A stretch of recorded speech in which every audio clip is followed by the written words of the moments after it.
Hello जी, नमस्ते सबको। आप भारत के पूरे अलग अलग कोनों से यहाँ आए हैं आज चंडीगढ़ में अपने आप को हील करने, अपने आप को आयुर्वेद के ज़रिए ठीक करने।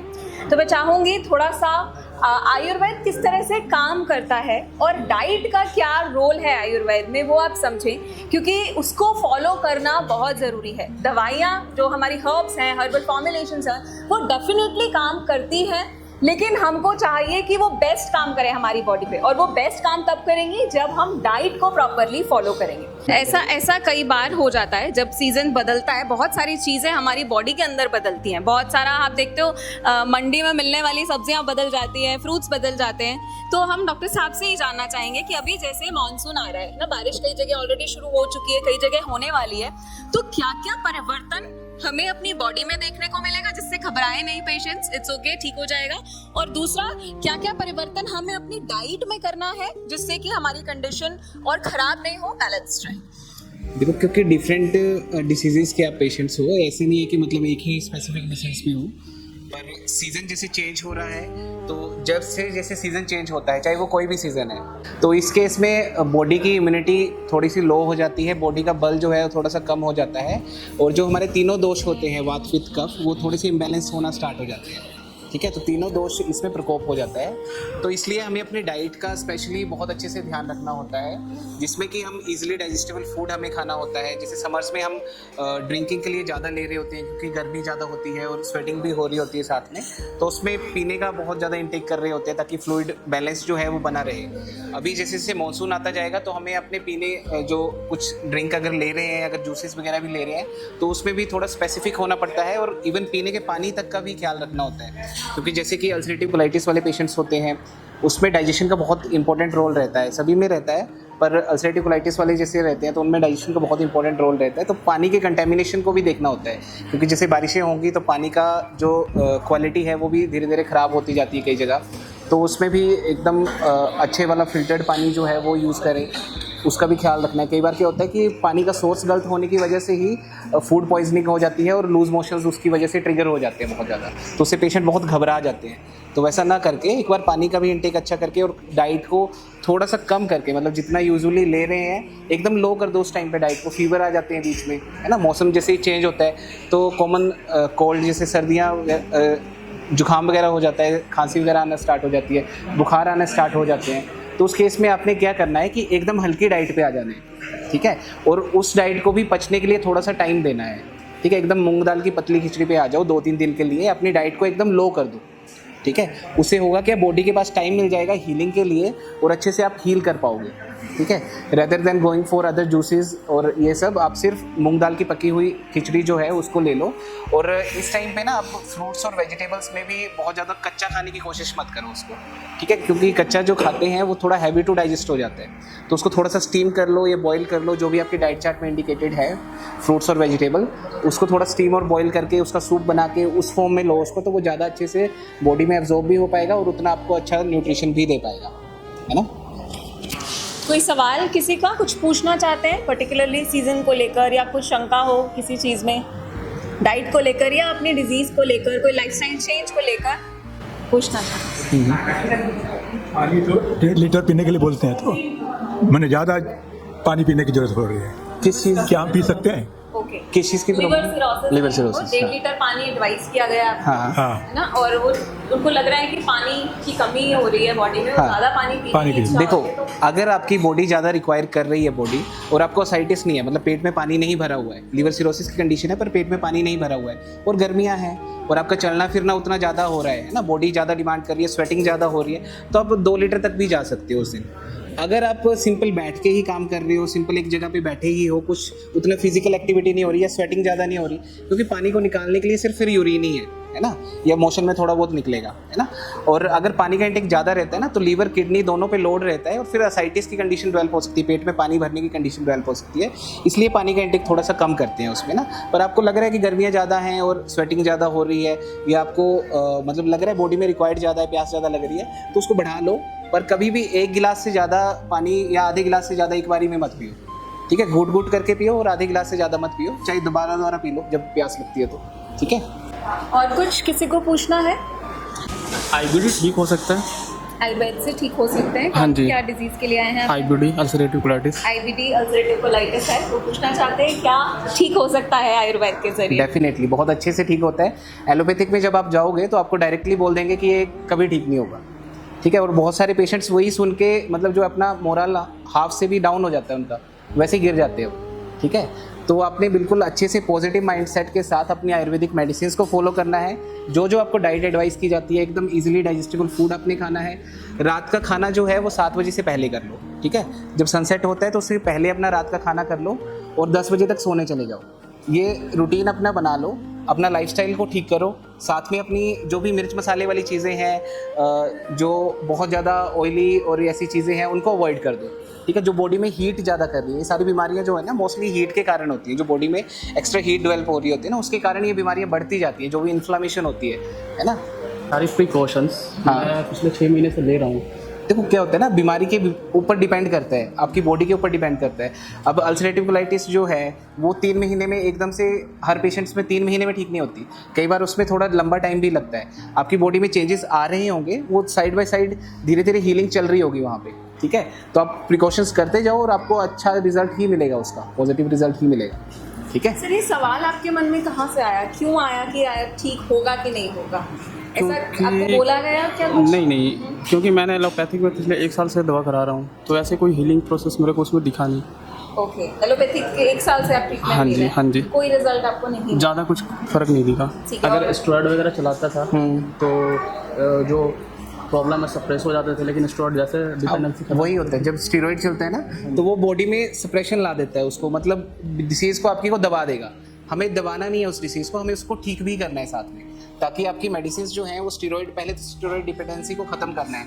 कि मतलब क्या होता है, जब बॉडी एक बार स्टीरॉइड पे आ जाती है ना, जैसे अल्सरेटिव कोलाइटिस वाले पेशेंट होते हैं, तो उनमें फिर बॉडी बार बार रिक्वायर करती है कि मुझे फ्लेयर अप आ जाएगा, और जब तक स्टीरॉइड नहीं लेंगे तब तक वो डाउन नहीं जाएगा, ठीक है। अल्टीमेटली क्या होता है, जब बार बार स्टीरॉइड का इंटेक जैसे 1-2 महीने के लिए ले लिया, फिर बंद कर दिया, तो फिर से फ्लेयर अप आ गया, फिर से स्टीरॉइड ले लिया, उसमें क्या होता है फिर स्टीरॉइड की डिपेंडेंसी हो जाती है। और उसके बाद क्या होता है कि स्टीरॉइड भी असर करना छोड़ देता है, ठीक है।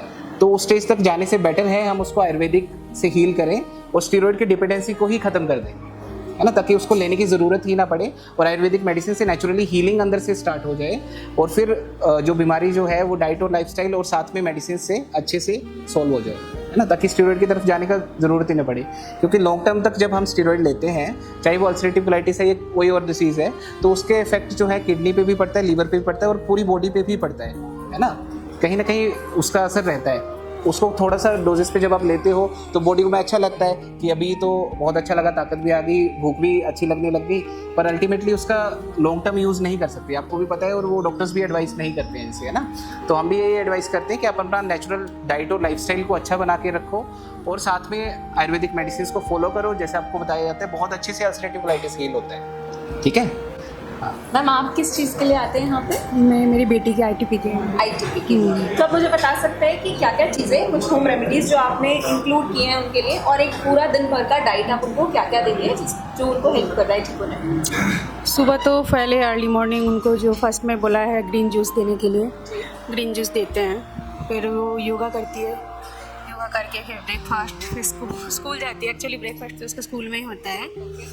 स्कूल जाती है, स्कूल से आके फिर दोपहर का लंच घर पे आके करती है। फिर शाम को रेड जूस के लिए बोला है तो रेड जूस, और कोशिश करते हैं रात को मतलब डिनर 7:30 बजे के अंदर उसको कंप्लीट करते हैं। ठीक है, और ब्रेकफास्ट में क्या क्या ऑप्शंस है उसके लिए, क्या क्या आप ले सकते हैं वो? मैं उसको बोला है सब कुछ।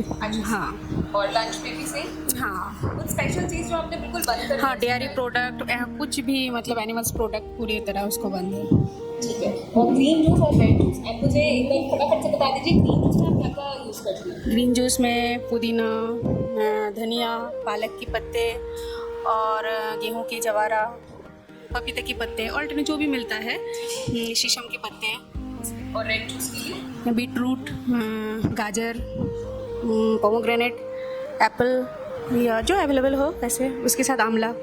तो आपको लगता है कि ग्रीन जूस रेड जूस में फायदेमंद है? हाँ, फायदा तो है, उसको इम्प्रूवमेंट है। ये ग्रीन जूस और रेड जूस की रेसिपी इन्होंने बताई है, जो ITP पेशेंट्स के लिए बहुत ही बेनिफिशियल है। तो अगर कोई भी ITP की किसी को भी प्रॉब्लम है तो दवाई से भी पहले अगर आप ये शुरू कर दें तो आपको रिजल्ट्स दिखने शुरू हो जाते हैं। और कोई कुछ पूछना चाहता है, कोई सवाल किसी का? खाना के बारे में सर बोला ना, हम लोग होटल लाइन में काम करता है। अच्छा, 11 बजे हम लोग का होटल ही बंद होता है, तो फिर क्या करें वो बात। देखो क्या प्रॉब्लम क्या है आपको? एच भी है ना, एच भी हेपेटाइटिस। अच्छा, हेपेटाइटिस। हेपेटाइटिस का ना, देखो हेपेटाइटिस में भी डाइट का रोल होता ही है ना। पर अगर आप मतलब उस प्रोफेशन में हो, हमारे पास बहुत सारे पेशेंट्स भी आते हैं जो नाइट शिफ्ट भी करते हैं, है ना। तो उसमें आपने क्या करना है कि कोशिश करो कि अगर आपकी 11 बजे छुट्टी हो रही है जैसे, कोशिश करो कि अपना डिनर जो है 7 बजे कर लो, और जैसे फ्री होते हो फिर उस टाइम पे सोने चले जाओ डायरेक्ट, है ना। वो आप थोड़ा सा चेंजेस आपको खुद के अकॉर्डिंग करने होंगे जो आपको कंफर्टेबल लगे। या डिनर जो है वो एकदम लाइट कर दो, सूप फॉर्म में ले लो। जैसे कोई 7 बजे के बाद में डिनर लेता है, अगर कभी लेट हो जाते हैं उस केस में ना, तो फिर आप उसको वेजिटेबल सूप की फॉर्म में ले लो, या दाल का सूप बना के पी लो, ठीक है। और दोपहर का खाना जो है वो थोड़ा सा हैवी ले लो, ताकि वो डाइजेस्ट होने में आसानी हो जाए, उसको टाइम मिल जाए प्रॉपर डाइजेस्ट होने के लिए, ठीक है। और सिंपल सा रूल रखो कि जब भी आपको भूख लगे तो पेट के 3 हिस्से करो, उसमें से 2 पोर्शन भर के आप इजीली डाइजेस्टेबल फूड जो आप घर पे कुक्ड होम कुक्ड फूड खा रहे हो वो खा सकते हो। और ऐसा आराम से चबा के थोड़ा 20 मिनट लगा के अच्छे से बैठ के खाने को खाना है, एकदम फास्ट दौड़ के नहीं खाना है, चाहे कोई भी बीमारी है उसमें ना, ठीक है। बताया कि जूस के लिए तो जैसा हम लीवर के पेशेंट हैं तो क्या हम भी पी सकते हैं? डेफिनेटली आप भी ले सकते हो, है ना। तो जूस के लिए जब हम आए थे उन्होंने मना किया था कि आपको कोई भी जूस जो है ना, ये ग्रीन जूस और रेड जूस की बात कर रहे हैं। उनके केस में आईटीपी होता है, आईटीपी में प्लेटलेट्स जो है ना, प्लेटलेट्स जैसे हमारा हीमोग्लोबिन होता है, मेरी भी कम थी। हाँ तो पी सकते लेकिन हो वो आप। दवाई चली थी 2 महीने में, वो 1 लाख से ऊपर हो गई थी। Yes, yes, yes. तो अभी तो मैंने चेक नहीं कराई है, ठीक है, हो जाएगा वो रिप्लेनिश, क्योंकि आपका ना लीवर की ही मेडिसिन चलती है हेपेटाइटिस बी में ना, तो वो लीवर को डिटॉक्सिफाई करती है, साथ में स्प्लीन को भी डिटॉक्सिफाई करती है। तो अल्टीमेटली जो प्लेटलेट्स थोड़े बहुत डाउन होते हैं वो गेन हो जाते हैं, ठीक है। पर आईटीपी में जो है वो बहुत ही ज़्यादा कम हो जाते हैं, जैसे आपके चलो 1 लाख तक होंगे या थोड़ा सा उससे फ्लक्चुएट कर रहे होंगे, है ना। पर इनके केस में तो 20,000 30,000 तक भी आ जाते हैं, या उससे भी कम चले जाते हैं कई बार तो, है ना।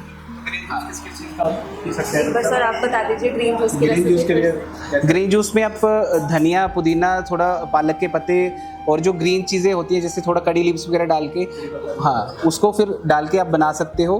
और उसको थोड़ा जैसे आईटीपी वाले पेशेंट होते हैं उसमें पपीते के पत्ते भी बोलते हैं थोड़ा डालने को, 2 से 3 पपीते के पत्ते डाल लिए, है ना। फिर हाँ डाल सकते हो, फिर उसका जूस बना के आपको फिर मॉर्निंग में ले लेना है 50 ml तक। और फिर वैसे ही रेड जूस होता है वो, जिसे हीमोग्लोबिन किसी का कम होता है ना, तो उसके लिए बहुत बेनिफिशियल है, उसको भी ले सकते हो आप, ठीक है। 50 ml से स्टार्ट करना चाहिए, अगर आपको सूट कर रहा है देन आप उसको थोड़ा सा बढ़ा सकते हो, ठीक है।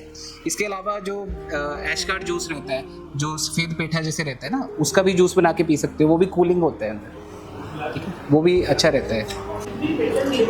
किडनी पेशेंट्स में भी ना देखना पड़ता है कंडीशन कैसी है अभी, है ना। अगर उनका मतलब वाटर इनटेक रिस्ट्रिक्टेड किया गया है, वहाँ पे 1 से 1.5 लीटर तक ही रखा हुआ है पानी, तो उनमें मतलब जूसेस बहुत ज़्यादा लेने से फिर फ्लूइड इनटेक बढ़ जाएगा और किडनी पे एक्स्ट्रा प्रेशर पड़ेगा उस चीज़ का, है ना। तो उस केसेस में नहीं लेना, अदरवाइज स्टार्टिंग ही स्टेज है तो आप ले सकते हो, उसमें कोई दिक्कत नहीं है, दोनों ले सकते हो। हाँ यस हाँ बिल्कुल, थोड़ा सा डालना है, बहुत ज़्यादा नहीं डालना उसमें। आंवला डाल सकते हो, आंवला डाल सकते हो, आंवला किसी भी डिसीज़ में मना नहीं है, आंवला डाल सकते हो। जी बताएं। आईबीडी की सर डाइट वगैरह क्या होती है, क्या लेनी होती है? आईबीडी की डाइट सर वो आपको डिटेल में अभी हिस्ट्री के टाइम पे बताएंगे, एक छोटा सा ब्रीफ कर दीजिए सर, स्पेसिफिकली क्या क्या चीज़ें अवॉइड करनी है। देखो आईबीडी जो बीमारी है, मतलब जो अल्सरेटिव कोलाइटिस जैसी बीमारी है, उसमें बॉडी के आंतों के अंदर ना सूजन आ गई होती है, सूजन आई होती है और साथ में वहाँ पे अल्सरेशंस हो गई होती है। आप मान के चलो कि वहाँ पे छाले हो जाते हैं छोटे छोटे, ठीक है, जहाँ से ब्लीडिंग भी होती है और म्यूकस भी आता है ना। तो उस केसेस में एक तो इंटेस्टाइन्स को हमें रेस्ट देनी है ताकि वो हील कर सके अच्छे से मतलब दोबारा से अपनी उस पे आ सके और सूजन वहाँ पे कम हो सके। तो आपने जितना हो सके इजीली डाइजेस्टेबल फूड उसमें खाना है, ठीक है। मूंग दाल की पतली खिचड़ी होगी, घिया तोरी लौकी की सब्जी होगी, जो आप आसानी से पचा सकते हो, ठीक है। अब कई बार क्या होता है, बहुत सेंसिटिव पेशेंट्स होते हैं जिसमें कि अगर थोड़ा सा भी कुछ हैवी खा लिया तो उनको लूज मोशंस लग जाते हैं या बिल्कुल ही ब्लीडिंग आ जाती है, म्यूकस आ जाता है। तो उस केस में आप कूलिंग के लिए थोड़ा सा ऐड कर सकते हो, या जूसेस जैसे मैरीगोल्ड फ्लावर होता है, गेंदे के फूल का जूस होता है, वो ऐड कर सकते हो, तो ब्लीडिंग को रोकने में हेल्प होता है। और हाँ शीशम के पत्ते खा सकते हो उसमें, है ना, या गुलाब की पंखुड़ियों का जूस पी सकते हो, वो ब्लीडिंग को रोकने में हेल्प करता है। आईटीपी में भी कर सकते हो, है ना, तो उसमें वो हेल्पफुल होते हैं। अदरवाइज जो सिंपल अगर खाने में लेना है तो आप हल्का खाने को लो, होम कुड फूड लो। जो नॉनवेज अगर खाते हैं तो वो अवॉइड करो, क्योंकि नॉनवेज को देखो चबाने में भी कितना टाइम लगता है हमें, तो वैसे इंटेस्टाइन्स जब उसको प्रोसेस करेंगी तो उसको भी वहाँ पे मेहनत करनी पड़ेगी काफ़ी, और वो पहले ही वीक है, और अगर उससे ज़्यादा मेहनत करवाओगे तो फिर वो या तो म्यूकस निकालेगी या तो ब्लड निकालेगी वहाँ पे, है ना। तो आप इजीली डाइजेस्टेबल फूड लो। जब आपकी भूख थोड़ा इंप्रूव होने लगती है ना, डाइजेशन थोड़ा इंप्रूव होने लगता है, सिम्टम थोड़े बेटर होने लगते हैं, तब हम रिकमेंड करते हैं कि थोड़ा सा चिकन सूप या जो काले चने होते हैं उसका सूप पीना स्टार्ट करो, पर वो भी होम कुक्ड, घर पे बना हुआ, है ना। ऐसा नहीं कि मार्केट से मिर्च मसाले वाली चीज़ें बिल्कुल बंद करनी है, क्योंकि जो इन्फ्लेमेशन है ना, जो भी सूजन है, कहीं की भी सूजन है, वो कौन सी चीज़ें करती हैं, खट्टी चीज़ें करती हैं, या तो ज़्यादा नमक और नमक वाली चीज़ें करती हैं, ज़्यादा नमक जब भी लेते हैं वो करती हैं, और तीसरी चीज़ होती है कि जो ज़्यादा खट्टी चीज़ें हैं वो करती हैं, ठीक है। तो ये मिर्च मसाले वाली चीज़ें, खट्टी चीज़ें और ज़्यादा नमक वाली चीज़ें, ये तीनों चीज़ें बंद कर देनी है, ये कम कर देनी है। मिर्ची अब कोई भी मतलब हरी भी नहीं चलेगी, लाल भी नहीं चलेगी, कोई बिल्कुल नहीं चलेगा उसमें। कोई भी व्यसन है अगर मतलब बीड़ी, सिगरेट, अल्कोहल, टोबैको, तो वो बिल्कुल बंद करना है।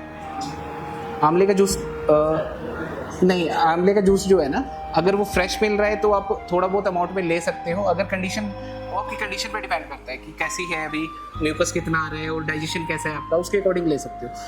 अगर कोई नॉर्मल पर्सन है वो आंवले का जूस ले सकता है, 10 ml 20 ml से स्टार्ट कर सकता है, ठीक है। और कोई मौसमी वगैरह अवॉइड करनी है, खट्टी चीज़ें भी मैंने मना किया ना। आंवला जो होता है ना, वो डाइजेशन के बाद में मीठा सा टेस्ट आ जाता है उसका, आफ्टर डाइजेशन इफेक्ट उसका मीठा होता है, तो उसको आप ले सकते हो, है ना। पर बहुत ज़्यादा क्वांटिटी में नहीं लेना है, पहले स्टार्टिंग करो थोड़े से, उसको देखो कि बॉडी को कैसे अडॉप्ट कर रहा है। अगर वो अच्छा अडॉप्ट कर रहा है तो आप उसको कंटिन्यू कर सकते हो, अदरवाइज उसको रहने दो, ठीक है।